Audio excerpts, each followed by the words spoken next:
In my training as a lawyer, he who insults the jury, he who insults the jury deserves no mercy from the jury. He who insults the jury deserves no mercy from the jury. His Excellency Gachagua has insulted you before Kenyans. I urge you to rise up to the occasion. I urge you to rise up to the occasion. Uphold all the 11 grounds. Uphold all the 11 grounds. Uphold all the 11 grounds.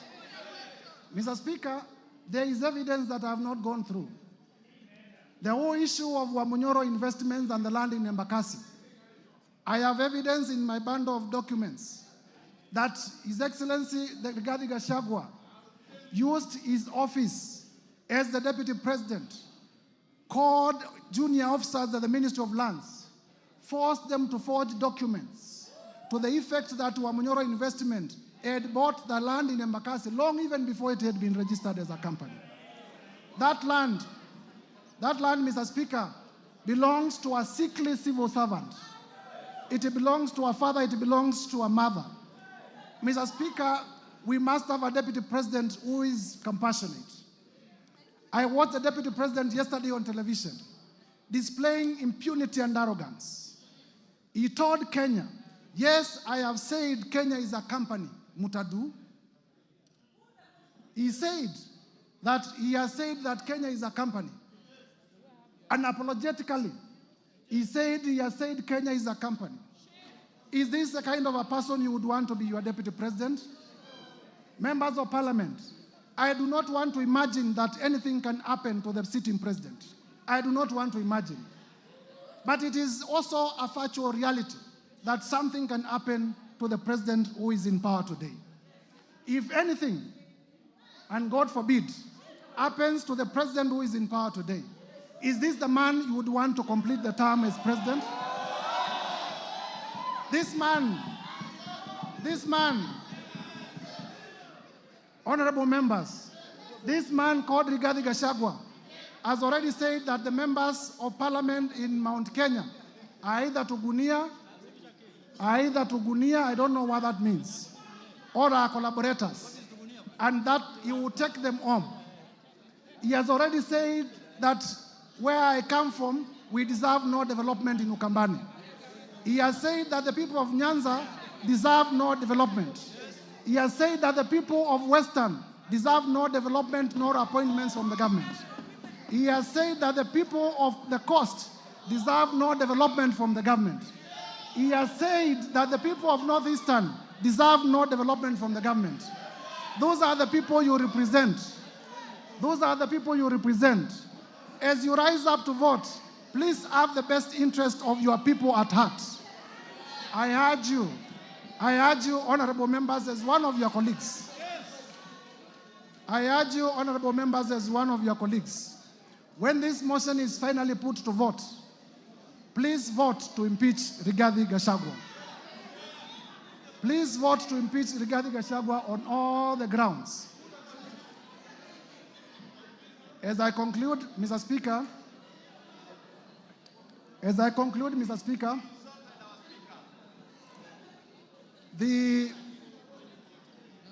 I am confident that colleague members of parliament will approve this motion. And I want to assure you, in the event that you vote for this motion, I will also persuasively defend it before the Senate. And I am sure the Senate of the Republic of Kenya will also uphold, and Kenya will have a better deputy president who views the country as a whole. With those remarks, Mr. Speaker, I beg to move and call our able deputy majority leader, the Honorable Owen Baya, to second the motion. I thank you, Mr. Speaker. Owen Baya, you have 10 minutes.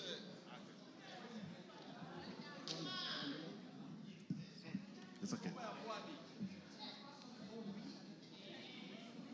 Owen Baya, you may proceed. Okay.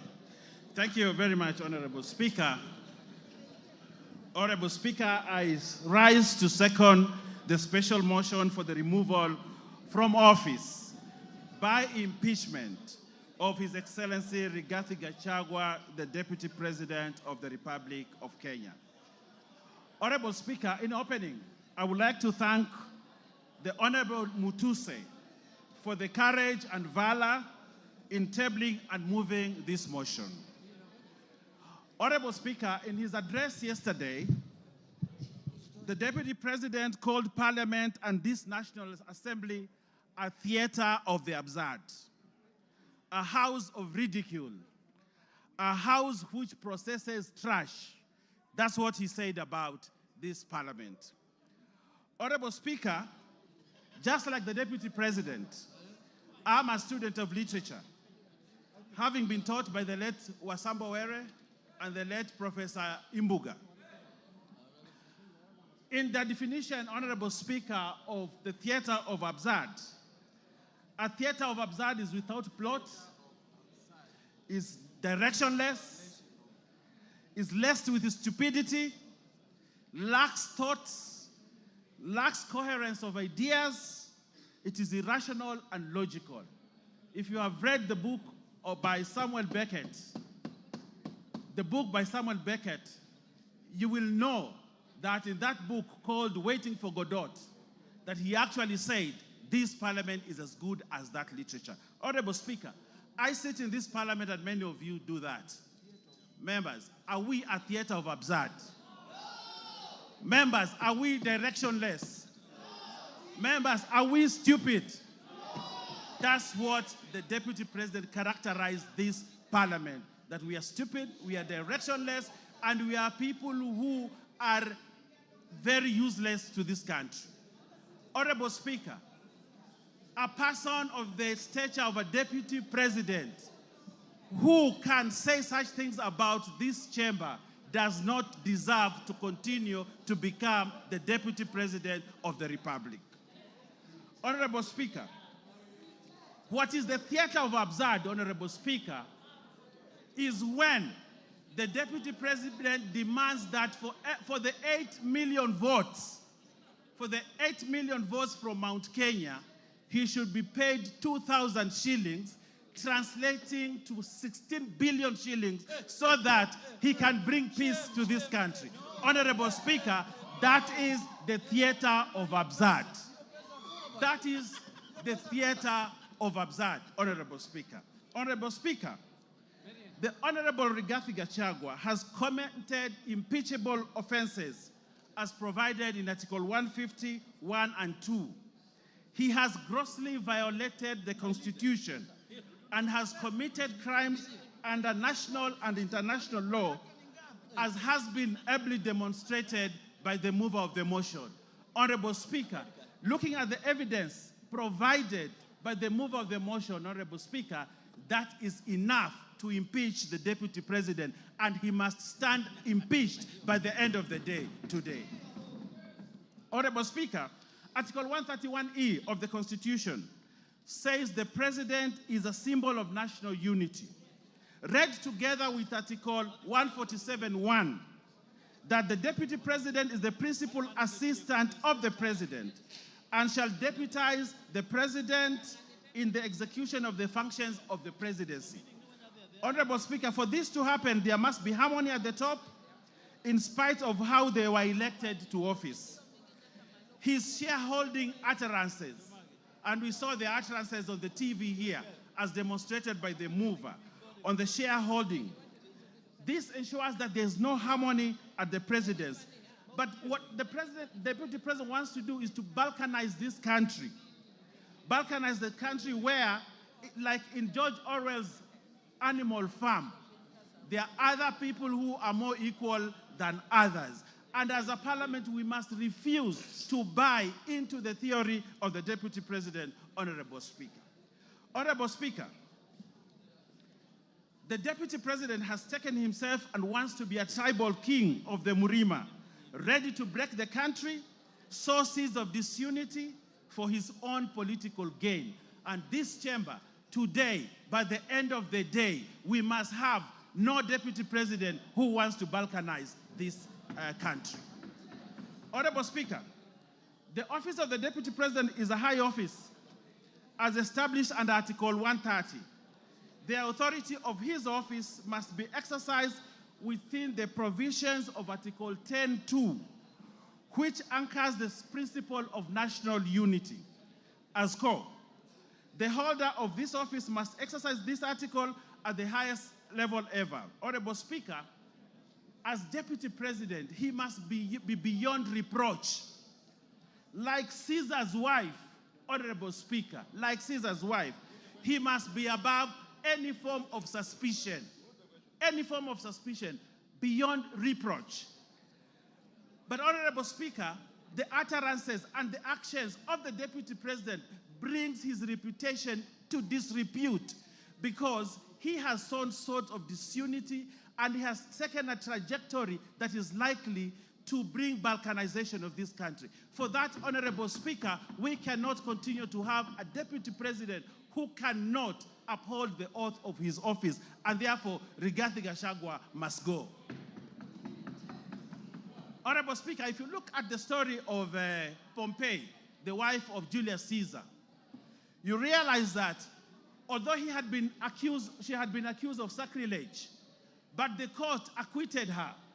But Julius Caesar actually divorced Pompey, not because of what she had been accused of, but because there was suspicion that he could have done something like that. And on that, only on that, Honorable Speaker, as a chamber, as a parliament, we have the authority and right to say this guy has brought himself to disrepute, he has gone below, and he has portrayed himself as a man who cannot be trusted with the position of a Deputy President of the Republic of Kenya. And therefore, Rigathi Gachagua must go.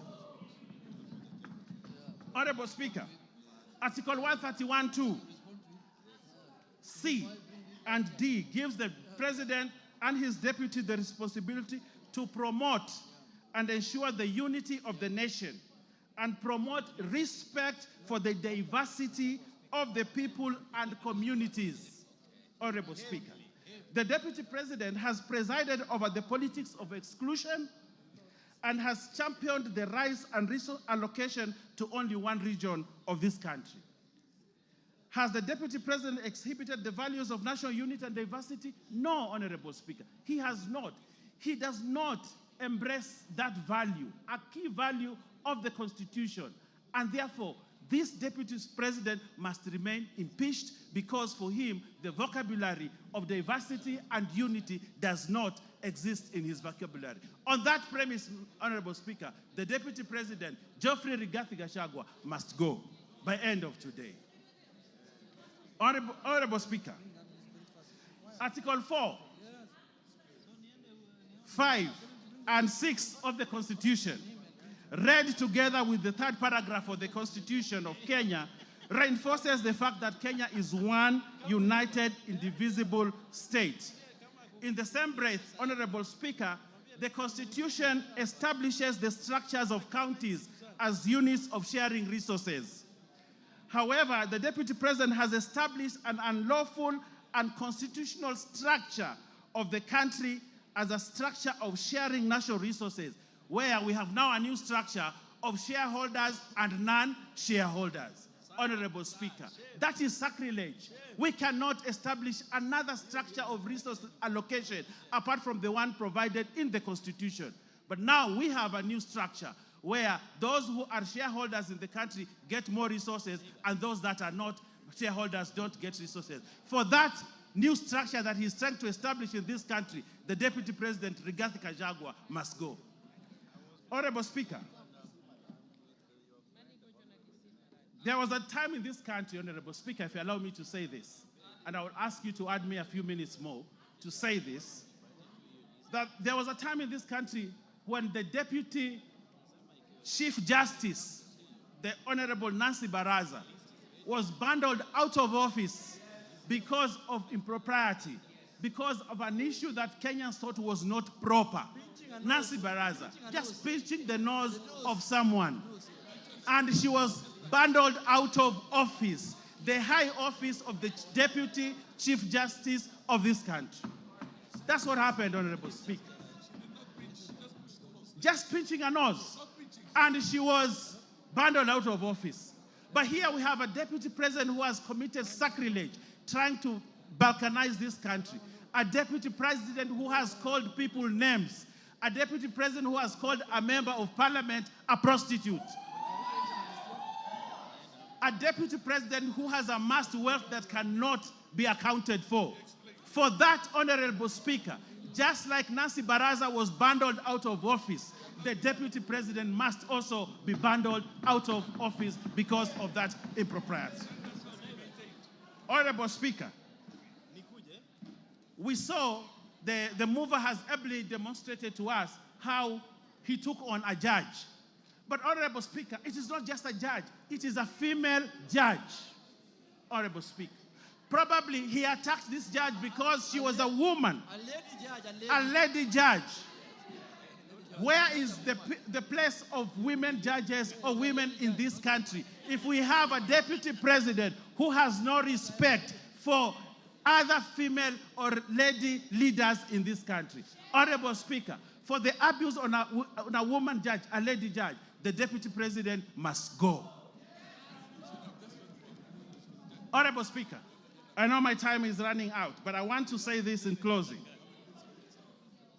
Honorable Speaker, I want to say this. When you ever face an impeachment motion, Honorable Speaker, you'd rather have a rich dead brother who you can shield yourself with. We saw what the deputy president tried to do yesterday. But I want to tell him that Kenyans are clever and they read through what he wanted to do yesterday. And they will not buy it. It does not sell. It won't be bought. We know who he is. We know. Give him 1 minute. Finish up. Finish up. He's my friend. Yes, Honorable Speaker. We know what he tried to do yesterday, but we can't buy it, Honorable Speaker, and therefore, Rigathi Gachagua must stand impeached at the end of the day. Honorable Speaker, we are in this boat together. We have one character in this boat called Kenya who is trying to rock it from within. He's trying to break this country.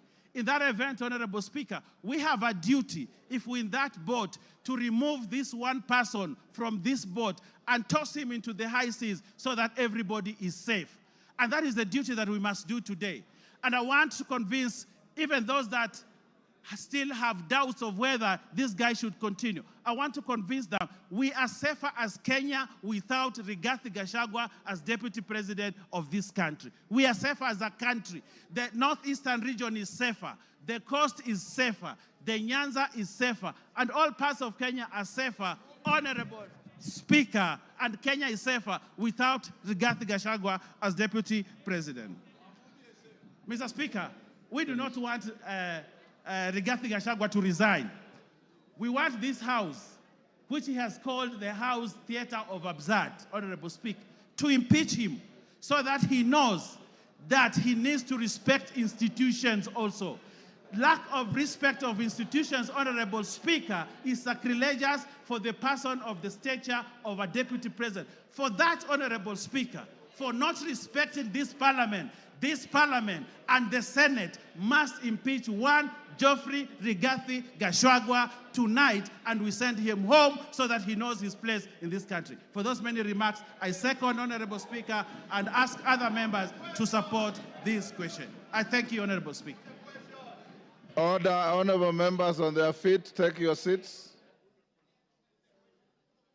Members on their feet, take your seats. Order, members on their feet. Ruth Odinga, take your seat. Order, honorable members, take your seats. Honorable members, I now propose the question, and you'll note that on the order paper, there is the long version of the motion and the abridged version of the motion. So those of you who want to look for details of the longer version, it is there.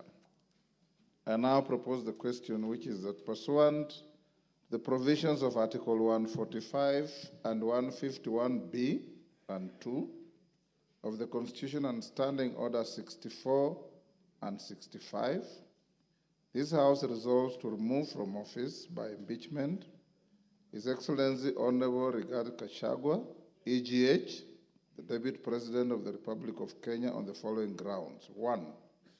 Gross violation of Articles 10(2)(a), B, and C, 27(4), 73(1)(a), 2 and B, 75(1)(c), 129(2) of the Constitution and Articles 147(1) as read together with Article 131(2)(c) and D of the Constitution.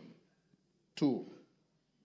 Gross violation of Articles 174(1) and 152(1) of the Constitution by undermining the President and the Cabinet and the effective discharge of the national government's executive mandate.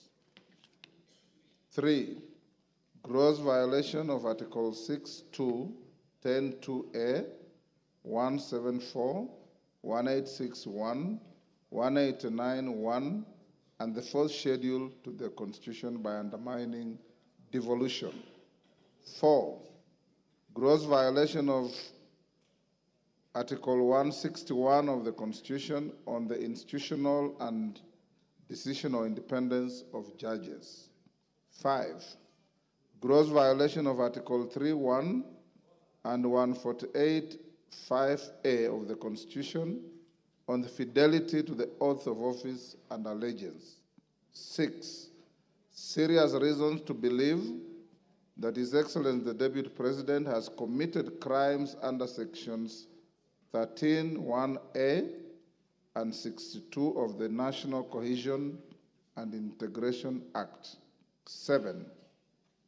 Serious reasons to believe that His Excellency the Deputy President has committed gross economic crimes under Sections 45(1), 46, 47(a)(3), and 48(1) of the Anti-Corruption and Economic Crimes Act, and Sections 2, 3, 4, and 7 of the Proceeds of Crime and Anti-Money Laundering Act. 8. Serious reasons to believe that His Excellency the Deputy President has committed crimes by continuously misleading members of the public through false, malicious, divisive, and insightful remarks that are contrary to the provisions of Section 132 of the Penal Code and Section 29 of the Leadership and Integrity Act. 9. Gross misconduct that is incompatible with the high calling and dignified status of the office of the Deputy President, a member of the Cabinet and the National Security Council. His Excellency the Deputy President has publicly attacked and undermined the work of the National Intelligence Service and its officers. 10. Gross misconduct by openly and publicly insubordinating the President, who is the head of state and government. And 11. Gross misconduct by persistently bullying state and public officers. Honorable members, the motion is supported and the list is attached by 291 members of this House.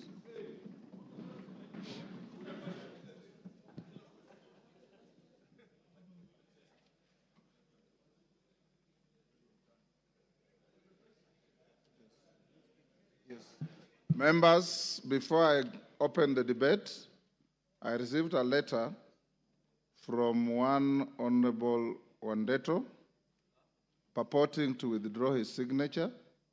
I want to invite the Honorable Member to read the standing orders that are very clear.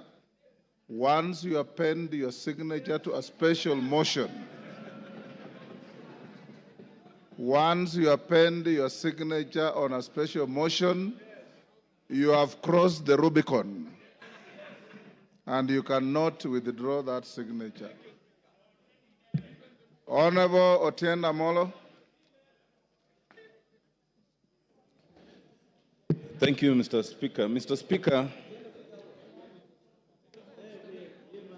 Mr. Speaker, shall I use the dispatch with your permission? Thank you.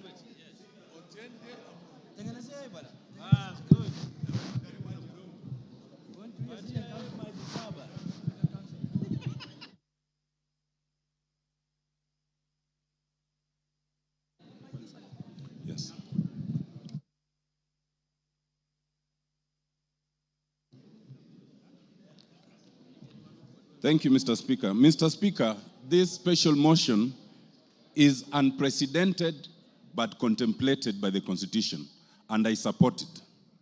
Let it be a lesson, Mr. Speaker, that be you ever so high, the Constitution is still above you. Mr. Speaker, some have told me and have told us that this is not our war. But, Mr. Speaker, they do not know that in circumstances of combat, a bystander is at greater risk than a combatant. You must choose your side. And I've chosen, Mr. Speaker, after listening to the display of jingoism by the Deputy President, after listening to the self-entitlement for 2.5 hours, after listening to the disdain of governance institutions, this Parliament and the courts, after listening to the DP threatening that Parliament and the courts should know that it's not easy to remove a Deputy President who had 7.2 million votes. Mr. Speaker, after treating Kenyans as fools by trying to mislead on the intent and purpose of his utterances on the idea of government being a company, it was easy for me to make a decision to cast my lot with impeachment of the Deputy President. Mr. Speaker, there can be much to say on the reasons.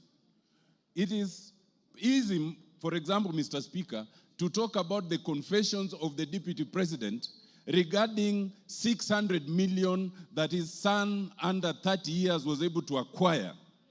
And he says, without tabling any evidence, that it was acquired from a bank. But he admits, Mr. Speaker, more importantly, two things. One, that the property in issue was government property irregularly acquired without the usual procurement processes. He also admits, Mr. Speaker, that the son was able to be given, a moratorium of 1 year not to pay anything while enjoying the proceeds. And the DP thinks there's nothing wrong with that. It is for good reason that the anti-corruption laws in this country do not limit themselves to the individual. They go to the spouse and the children. It is for such reasons. Mr. Speaker, it is also interesting that the DP admits to abuse of office. How does it do that? The DP admits to abuse of office on the issue of KEMSA. It is important, and this bears repetition, that the evidence tabled by the Honorable Mutuse includes an affidavit by Dr. Mulwa. That affidavit at paragraph 5 is very instructive, and it says that the DP's phone calls was aimed at interfering and covering procurement irregularities. And that is a direct affidavit. But more importantly, if you look at page 69, you will see the SMSs. And that SMS, the son of the Deputy President, Dr. Ekinu Rigathi, has the courage to say that there is a document for His Excellency we are trying to collect, not for himself, not for any other company, for His Excellency. And the fact, Mr. Speaker, that the DP admits to these processes and sees nothing wrong with it is a very serious matter of integrity. But, Mr. Speaker, I'll not speak to all those two. I'll speak to a more fundamental fact. The blatant justification of discrimination and insightful utterances against Kenyans. That is where I want to focus, Mr. Speaker.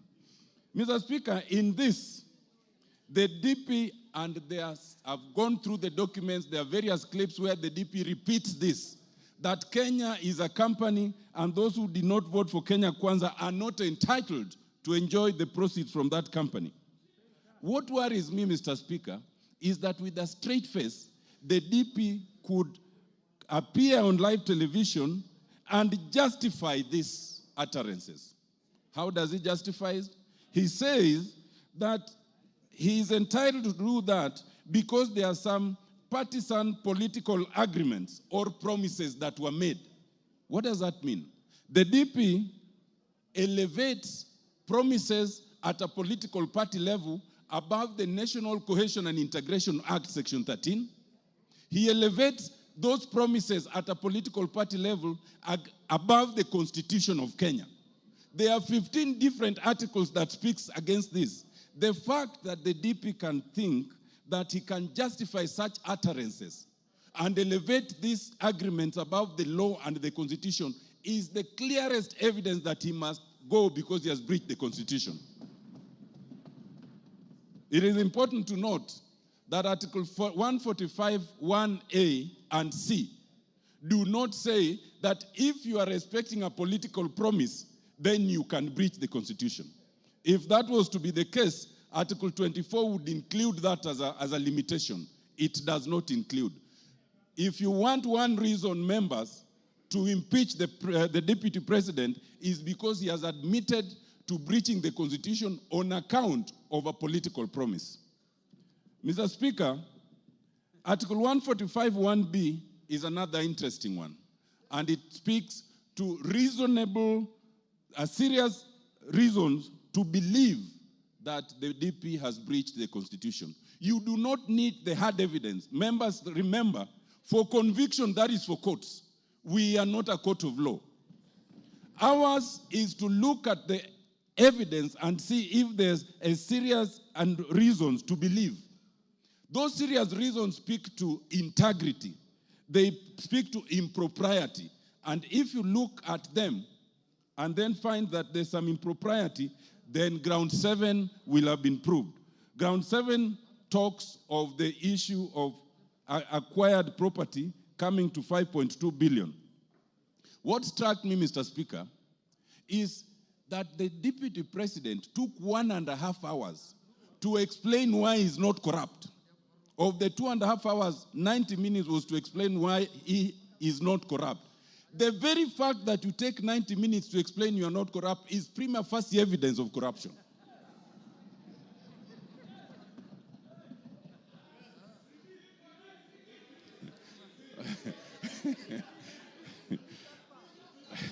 Mr. Speaker, for one who is not corrupt, you can explain it in a sentence, period. To take 90 minutes is in itself prima facie evidence that there's corruption. Mr. Speaker, on the KEMSA issue, other than their affidavit and their interference, the affidavit, the DP then admits interference. Whoever advised the DP to do that live interview could not have had his interest at heart, but has made our work much the easier. Because now there are self-incriminations, confessions, and admissions that we can work with. Mr. Speaker, it is clear from yesterday's presentation that the deputy president can no longer deputize the president. The role of any deputy under the constitution is to deputize. Mr. Speaker, I crave for just 2 more minutes.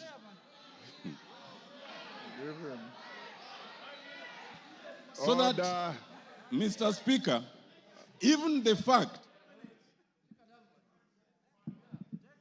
Mr. Speaker, it is not a ground of the impeachment by Honorable Mwangi Mutuse. But it has become a clear ground from yesterday's interview that the DP is incapable of deputizing the president. And if we needed an independent ground, that is very clear. It is also clear that the DP can no longer be part of a cabinet. It is a basic rule in terms of labor law. If you cannot work with your boss, if you cannot insubordinate your boss, if one person is to go, is the subordinate, not the boss. Mr. Speaker,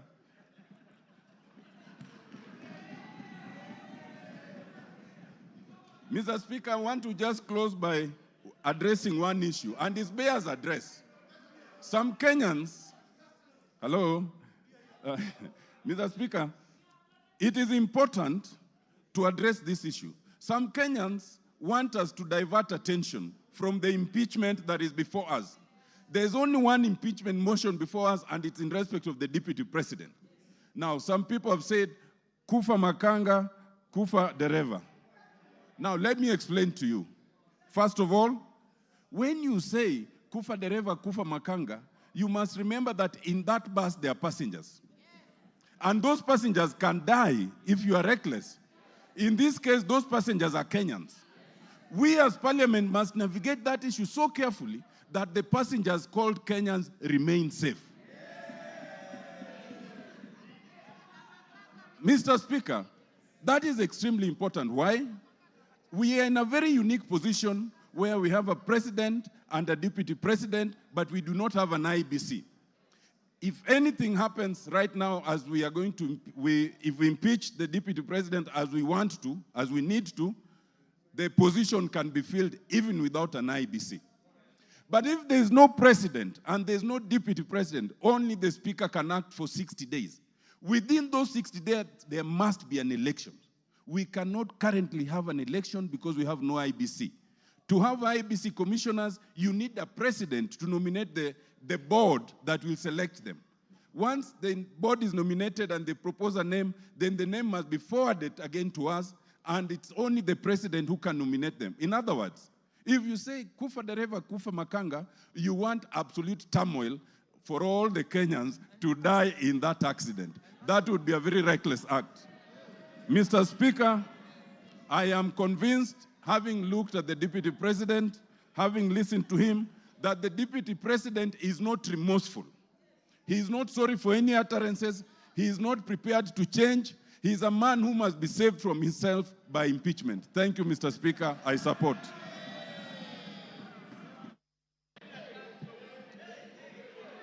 George, order. George Morugara.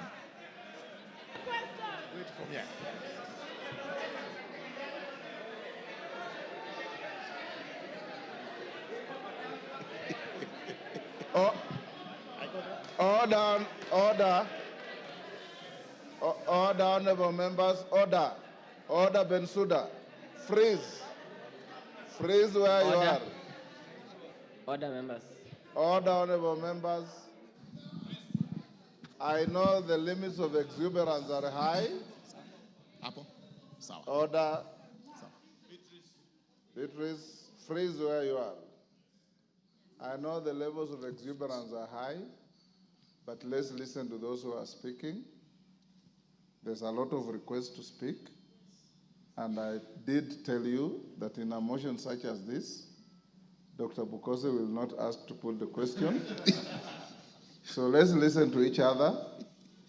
Of course, the canned and band of debate cannot be ruled out in acknowledging good issues and disagreeing, but let's have some decorum. Those of you who speak, you have 5 minutes. If you can finish earlier, the better, so that many more can speak. Go on, Murugara. And members, when you are given permission to speak, if you wish to come to the dispatch box, do so. If you want to speak from where you are, do so. Thank you. Thank you very much, Mr. Speaker. Mr. Speaker, before I even state my position as regards this motion, it is important for me to express what the views of Kenyans are regarding this motion, and especially with a hindsight of the public participation that we did, and also from the public opinion which was communicated to Kenyans through an agency that conducts opinion polls.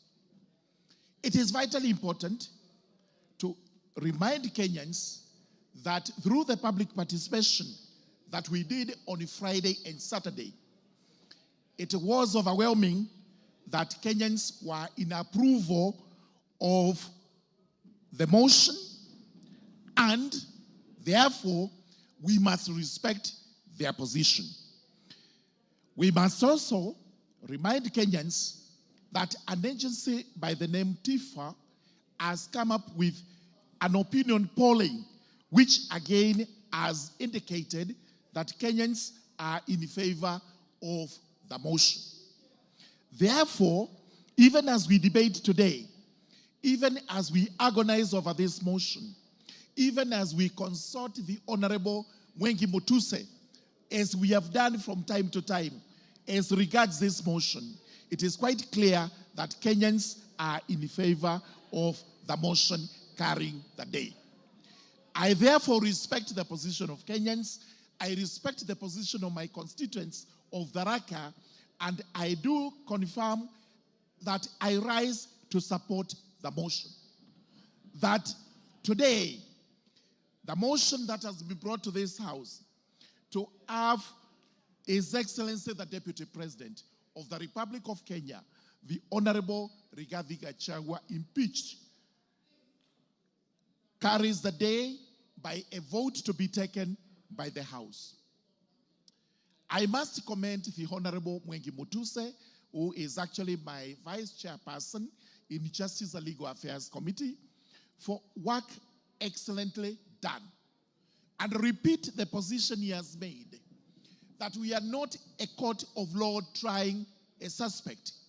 We are a House of Parliament which is required to just consider whether the grounds advanced are actually substantiated. Do we have reasons to believe that the grounds advanced are substantiated? Having listened to the mover, having looked at the documentation, and I confess we have burnt midnight oil looking at this particular motion and the supporting documentation, these grounds are substantiated. Allow me briefly to just mention but a few. Ground number one, which is on dangerous divisions in the country, is propagated by the Deputy President. The Deputy President last night admitted and tried to qualify the admission that he had likened Kenya to a company. There is total difference between likening the government to a company and stating categorically that the government is actually a company. The Deputy President, in the clips we have watched, was candid in a statement to Kenyans that the government is actually a company and that each one of us has or does not have shares in that company. The net effect of this is, if you do not have shares, then you do not belong to Kenya. If you have shares, then you are more Kenyan than any other person who has lesser shares than you. This is the dangerous division which this House must frown against, and it must hold squarely against the Deputy President. The second admission he made, which is a very strong ground of this motion, is breach of collective responsibility. It has been clearly stated that the cabinet includes the Deputy President. The President is the the Deputy President is the principal assistant of the President. Having breached this doctrine of collective responsibility, and he clearly said he did so because he thought, in his view, in his opinion, it was unconstitutional to have decided the way they decided, clearly shows that the Deputy President is not able to work with the government in which he is mandated to work with. To have actually failed to assist the President so that you speak contra to what the President says is itself insubordination, as we have actually been told. The net effect is that even if the Deputy President was actually to survive this impeachment motion, our question is, where would he work? He cannot work with the President because he made another admission that this motion actually has the nod of the President. We have not had any PG, we have had no meetings whatsoever regarding this motion, but he is convinced that the President has a hand in this motion. If that is the case and he survives, who will he work with? Who will be his boss? Number two, he says whatever they do in the cabinet tinkers on the unconstitutionality. If that is what his position is, that the cabinet as it sits today would actually make decisions, which decisions they would have to execute at one time or the other, which are unconstitutional, which cabinet will he work with? Therefore, it goes without gainsaying that the personality of the Deputy President, His Excellency Rigathi Gachagua is untenable as far as the presidency is concerned and as far as the cabinet is concerned. 1 minute more. There has been an argument regarding the companies, and Honorable Mutuse has read out the companies which nobody seems to know exactly why these companies were formed. Exactly what was the ulterior motive of forming these companies. But what I wish to point out regarding the companies and what Kenyans should know is that some of the properties under which the Deputy President aid, stating that these were properties of his late brother, are actually today his properties. Most important is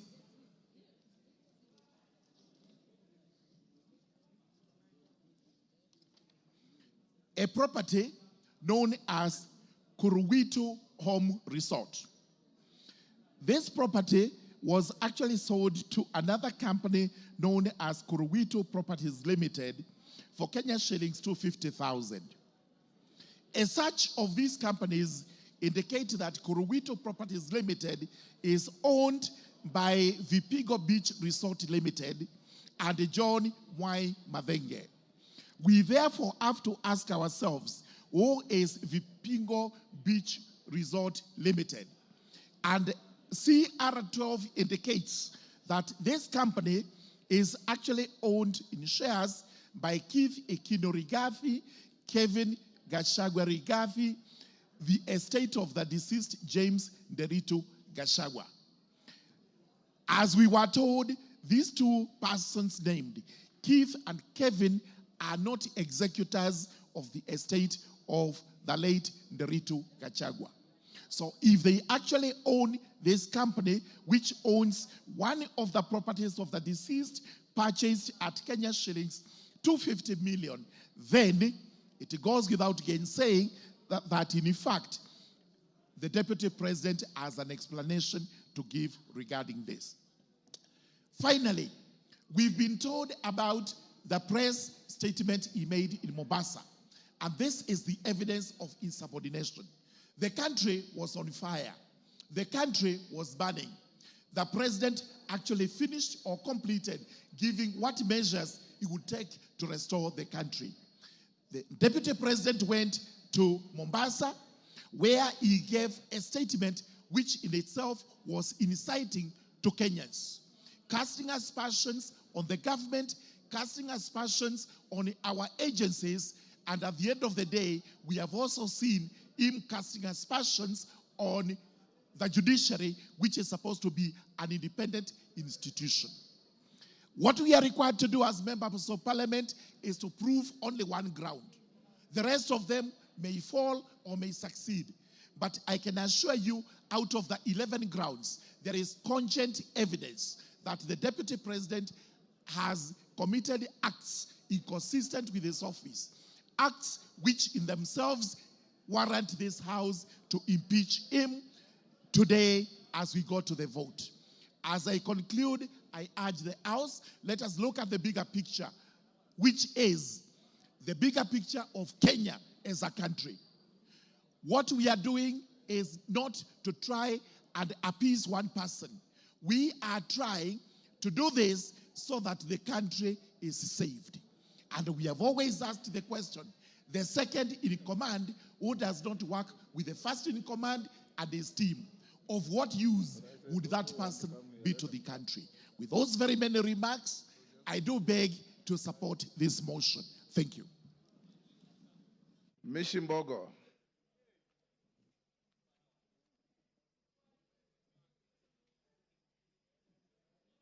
Give her the mic. Asante sana Mheshimiwa Spika. Mheshimiwa Spika, nasimama hapa kuunga mkono hoja hii ya kumng'atua mamlakani naibu wa rais Bwana Rigathi Gachagua. Na naunga mkono kwa sababu katiba yetu kifungu 159 imetupatia sababu mwafaka za kuweza kumng'atua naibu wa rais.